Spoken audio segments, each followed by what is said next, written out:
dans la phase actuelle où nous en sommes, M. Jonathan, nous sommes un État tout à fait très géant à dimension continentale. Nous avons 9 frontières, nous avons une armée qui n'est pas encore à la proportion de répondre aux attentes sécuritaires de la République démocratique du Congo dans la phase actuelle.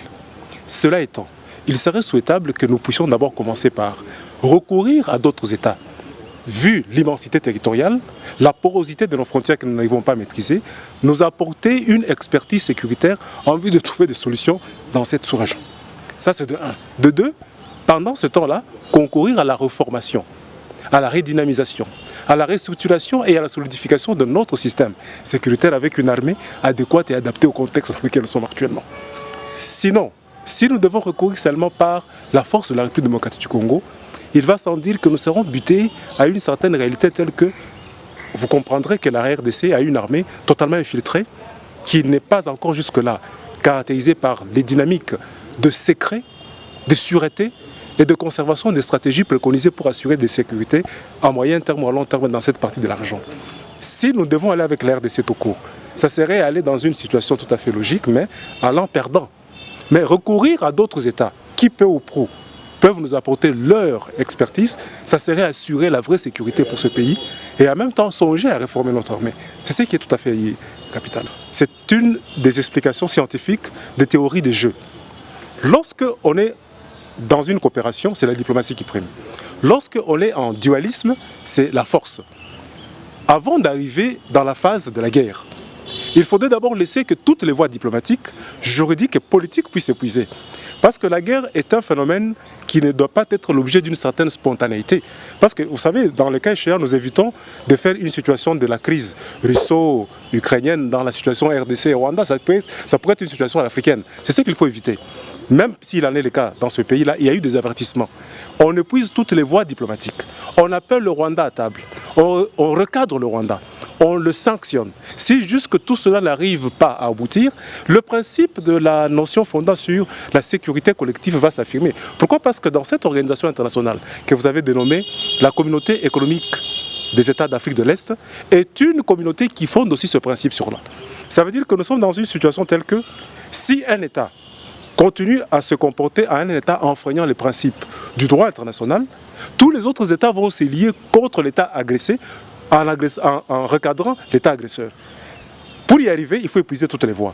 C'est dans ce sens-là que vous voyez le chef de l'État kenyan, s'adjoignant avec le chef de l'État tanzanien, créer les bons offices à Nairobi pour appeler toutes les parties concernées dans la sous-région et ainsi que les parties dans le dualisme concernés au conflit puissent négocier et trouver des solutions idoines. Mais déjà la tendance est que nous sommes en face d'une situation telle que la guerre qui se trouve à l'Est n'est pas une guerre directe rwandaise. C'est une guerre par procuration rwandaise avec les M23.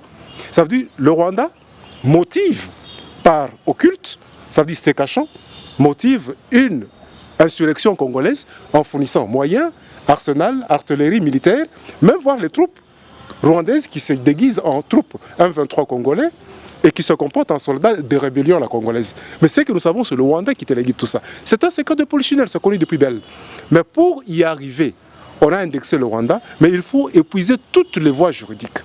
C'est pour cela que la diplomatie est en train de se faire dans ce sens-là, avec la perspective de faire interposer une force internationale en vue de se rassurer que la paix, vraisemblablement après 25 ans approximativement, d'instabilité permanente dans la partie Est pourra être restaurée. La RDC dans la phase actuelle doit commencer d'abord à rappeler ses troupes à l'ordre. Pourquoi? Parce que moi je suis un scientifique et patriotiste, je ne dois pas me leurrer sur cette question. Rappeler les troupes à l'ordre, les mettre dans une logique telle que nous sommes dans la perspective où on peut les récupérer, les recenser et appeler aussi les jeunes à accéder dans l'armée pour pouvoir se préparer à des éventualités. Ça, c'est la logique comportementale classique d'un État qui se veut être responsable. Mais pendant ce temps-là, nous avons quand même aussi d'autres instruments de la diplomatie, d'autres instruments du droit international qu'il faudrait utiliser avant d'arriver à cet état de choses. C'est ce que la RDC doit faire pour l'instant. Et c'est ce que je suis en train de constater, que le chef de l'État s'inscrit dans cette dynamique en vue de se rassurer que lorsqu'il doit s'engager dans la guerre, ça doit être une guerre légitime et une guerre légale. Qu'est-ce que j'entends par une guerre légitime? C'est une guerre qui, d'autant plus, est reconnue et acceptée par tout le monde qu'il en va de la peine. Mais légale, c'est parce qu'on a des preuves tangibles qu'il y a eu violation qu'il y a eu un frein de la souveraineté et de l'intégrité territoriale de la RDC. Vous voyez, la légitimité fait allusion à la reconnaissance populaire et la légalité fait allusion à la reconnaissance légale. C'est dans ces circonstances-là qu'il faudrait que la RDC, à la phase actuelle face à ta question, puisse ramener tous les troupes à l'ordre et les préparer, les motiver, les mettre dans une logique que la guerre est une évidence auquel on ne doit pas y échapper s'il advenait que le côté juridique et le côté diplomatique échouaient. Non, pas du tout. Vous savez, M. Jonathan, nous sommes quand même un État qui a une certaine notoriété historique qui a fait l'objet pendant un certain temps. Nous avons été un très grand État sur le plan militaire, nous avons été un très grand État sur le plan économique, sur le plan de tout ce qui peut être social, même culturel, bien entendu. Ce n'est pas aujourd'hui, face à cette situation de choses, qu'on peut faire profil bas et se retrouver être dans une situation de défaitisme psychologique. Il n'y a pas à avoir peur. Mais c'est tout simplement une question de faire montre de conscientisme politique, de la volonté, de la détermination. Si les troupes qui sont au front sont l'objet d'un soutien populaire, toute la population unie comme un seul homme manifeste son aveu à soutenir cette armée, je pense que cette conscience, cette persuasion va se constituer en une force incommensurable par rapport même à la haute technologie des armes qu'ont les Rwandais. Mais c'est quand nous avons deux fois certains Congolais qui sont même au niveau des institutions politiques torpillent l'armée, violent certains principes du patriotisme, violent certaines règles fondant sur la notion du nationalisme, livrent des informations. Et l'armée infiltrée. Dans les cas comme celui-là, c'est très difficile, et votre inquiétude se justifie, de pouvoir se rassurer à une paix. Mais moi, je pense que dans la phase où nous en sommes, les projets rwandais sous le territoire congolais, par le truchement du M23, tout comme avec les autres forces extensionnelles négatives, ADF Nalou, tous ces offres, les FDLR n'a jamais réussi et ne réussira pas parce que c'est en fait la tentative occulte de chercher à balkaniser le pays. Et cette balkanisation n'a pas réussi parce qu'ils ont des armes. La balkanisation a échoué parce que les Congolais sont conscients qu'ils doivent rester unis comme un seul homme, et face à toute éventualité de pénétration, les Congolais sont prêts à faire face. Monsieur Guy, nous vous disons merci. Merci beaucoup, Monsieur Jonathan. Audio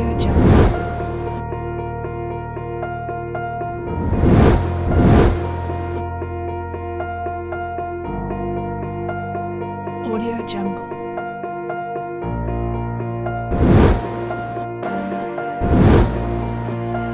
Audio Jungle.